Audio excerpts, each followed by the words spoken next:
Police વાળાએ મને બહાર નીકળવાનું નથી કીધું. ત્યાં ઇન્દ્ર ભારતી બાપુએ પાછળથી એવું કીધું કે આને કયો બહાર કાઢવાને. એટલે પેલા સિક્યુરિટી વાળા મને કેવા આવ્યા કે બેન મેં તો સ્નાન કરી લીધું તો ઓલરેડી, બરાબર. એટલે પછી મેં કીધું વાંધો નહીં.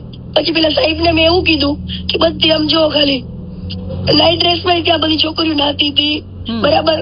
મેં જેવો ભગવો પહેર્યો હતો કેટલી છોકરીઓ ભગવો પહેર્યો હતો.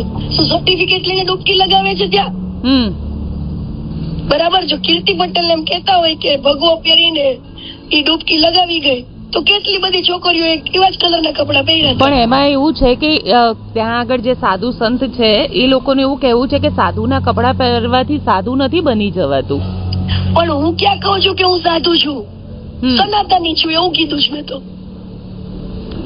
અને એવો પણ આરોપ લગાડી રહ્યા છે કે સાધુને બદનામ કરવાનું આ કૃત્ય છે, તંત્રએ કાર્યવાહી કરવી જોઈએ.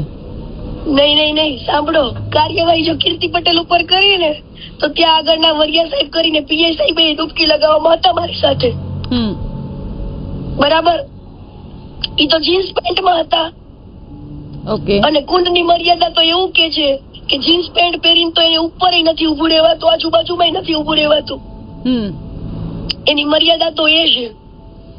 જો સાચા સનાતન ધર્મની તમે વાંચો ને તો એ કહેવત છે. પણ ત્યાં આગળ જયારે પોલીસે બહાર કાઢતા હતા ત્યારે તમારી અને પોલીસનો એક વિડીયો પણ વાયરલ થયો છે, જેમાં એમાં વિડીયોમાં એ વાયરલ થાય છે કે એટલું પબ્લિક હોય, બરાબર. એ મારો હાથ પકડીને મને લઈ જાય તો કેવું ગંદુ ફીલ થાય કે ભાઈ આ કઈક આરોપી હશે, કઈક થયું હશે. એ મારી સેફટી માટે જ આવેલા હતા, પણ મેં એમને 1000 વાર કીધું કે તમારા સેફટી માટે આવેલા છો તો મને પ્રેમથી લઈ જાઓ, મારી સાથે ચાલો. તમે હાથ મારો ના, એ રીતે બાવડું ના પકડો મારું, બરાબર. એ રૂલ્સ તો એમની પણ રાખવો જોઈએ ને. જો મારી સેફટી માટે આવ્યા હોય તો મને ખેંચીને ના લઈ જાય, મીડિયામાં મને બોલવાનો મોકો આપવો તો